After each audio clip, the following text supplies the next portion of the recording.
2 புடவை தான். ஓகே. அத துவைச்சு கட்டுவாங்க. துவைக்கிறதுக்கு ஒருத்தவங்க வருவாங்கல்ல பேஷன்ல. துவைச்சிட்டு அப்படியே புடவை முறுக்கி அப்படிதான் கட்டணும். அயன்லாம் கிடையாது. மேக்கப் டிபார்ட்மெண்டே கிடையாது. ஓகே.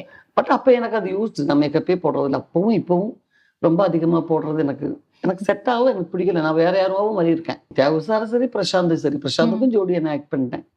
தியாகு சார் கூடவும் ஜோடியா ஆக்ட் பண்ணிட்டேன். ஒரு ஃபர்ஸ்ட் ப்ரொடக்ஷன்லயும் நான் ஆக்ட் பண்ணேன். 3வது ஒரு படம் ப்ரொடியூஸ் பண்ணி ஒரு வர்றதுங்கும் போது எனக்கு அவர் மேல நான் மரியாதை கொடுத்தாகணும். 2வது வாங்கின டேட்ல பாதி கூட அவர் யூஸ் பண்ணல. அதனால டப்பிங் டைம்ல எனக்கும் என் வீட்டுக்காரர் சொன்னாரு, அதெல்லாம் திருப்பி கொடுத்துடணும் அதெல்லாம் அப்படின்னு. நம்ம வாங்கிட்டு மட்டும் இருக்க முடியாதே, கொடுக்கவும் செய்யணும் இல்லையா? உங்களோட பீக் சினிமா கெரியர்ல வந்து நீங்க குழக்கம் அப்படின்னு ஒரு மலையாள மூவிக்கு பட்ஜெட்டே இல்லாம நீங்க ஃப்ரீயா பண்ணி கொடுத்தீங்க அப்படின்னு எல்லாம் கேள்விப்பட்டோம். அண்ட் ஃப்ரீயா இல்லம்மா, அந்த பேரு கழகம். அதாவது கோயில் பணிகளை செய்யக்கூடிய ஒரு பெண்ணினுடைய கதை. அதுக்கு எனக்கு பெஸ்ட் ஆக்டர் ஸ்டேட் அவார்ட் எல்லாம் வந்துச்சு.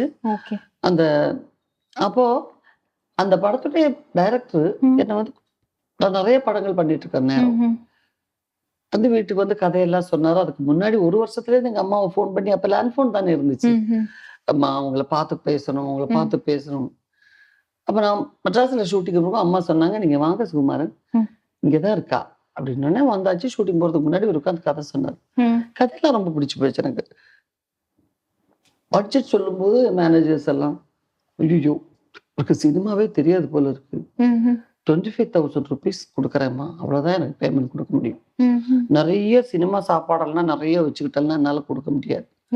நான் நம்ம வீட்டுல வைக்கிற மாதிரி ஒரு கார குழம்பு, லோ பட்ஜெட்ல ஒரு பொரியல், ஒரு சாம்பார், ஒரு ரசம் அப்படிலாம் கொடுக்கலாம் சார். அதை பத்தி பிரச்சனை இல்லை சார். நீங்க இவ்வளோ வச்சாலும் எனக்கு பிடிச்ச ஒண்ணுதான் நான் எடுத்து சாப்பிட போறேன்.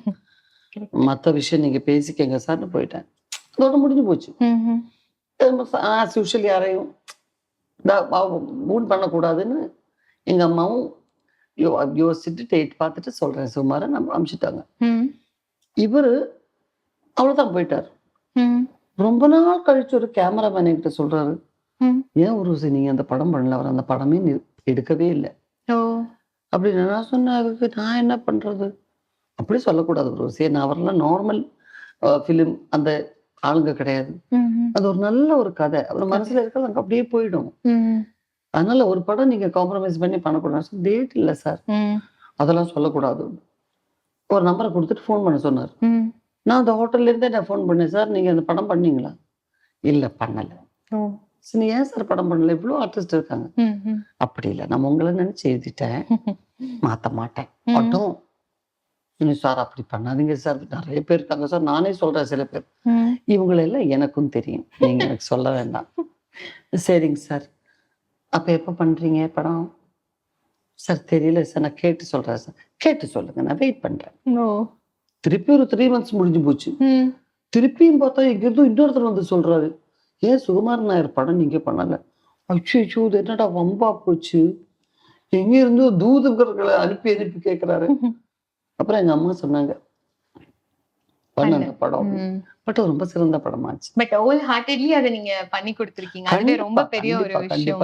2 புடவை தான். ஓகே. அதை துவைச்சு கட்டுவாங்க. துவைக்கிறதுக்கு ஒருத்தவங்க வருவாங்கல்ல பேஷன்ல.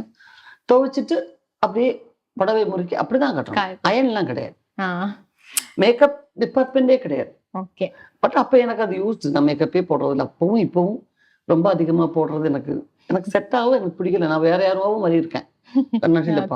பட் அந்த ஃபிலிம் உங்களுக்கு அவார்ட்ஸும் வாங்கி கொடுத்திருக்கு இல்லையா? அண்ட் அதே மாதிரி தியாகு சாரும் ஒரு இன்டர்வியூல சொல்லியிருந்தாங்க, half the amount தான் நீங்க வாங்குனீங்க, ஏன்னா உங்களுக்கு ரொம்ப ஈஸி ப்ராசஸா ஆக்கி கொடுத்துட்டாரு அவரோட மூவிக்கு அப்படின்னு. இதெல்லாம் எப்படி மேம் ரொம்ப பெருந்தன்மையா எப்படி அது வருது? அப்படி இல்ல, நம்மகிட்ட உள்ள ஒருத்தரை பார்த்தா பிலீஃப். ஓகே. அவங்க நம்ம கிட்ட பழகுற விதம், நம்ம மேல வச்சிருக்கிற அன்பு. சோ தியாகு சார் சரி, பிரசாந்த் சரி. பிரசாந்துக்கும் ஜோடியா நான் ஆக்ட் பண்ணிட்டேன். தியாகு சார் கூடவும் ஜோடியா ஆக்ட் பண்ணிட்டேன். ஒரு ஃபர்ஸ்ட் ப்ரொடக்ஷன்லயும் நான் ஆக்ட் பண்ணேன். ஓகே. கும்பேரி மூக்கன்னு ஒரு படம். அதுல இருந்து 2வது ப்ரொடக்ஷன் மன்னவான்னு ஆரம்பிச்சாரு. அதுலயும் நான் தான் ஹீரோயினா பண்ணேன். ஓகே. 3வது ஒரு படம் ப்ரொடியூஸ் பண்ணி ஒரு வர்றதுங்கும் போது எனக்கு அவர் மேல நான் மரியாதை கொடுத்தாகணும். 2வது வாங்கின டேட்ல பாதி கூட அவர் யூஸ் பண்ணல.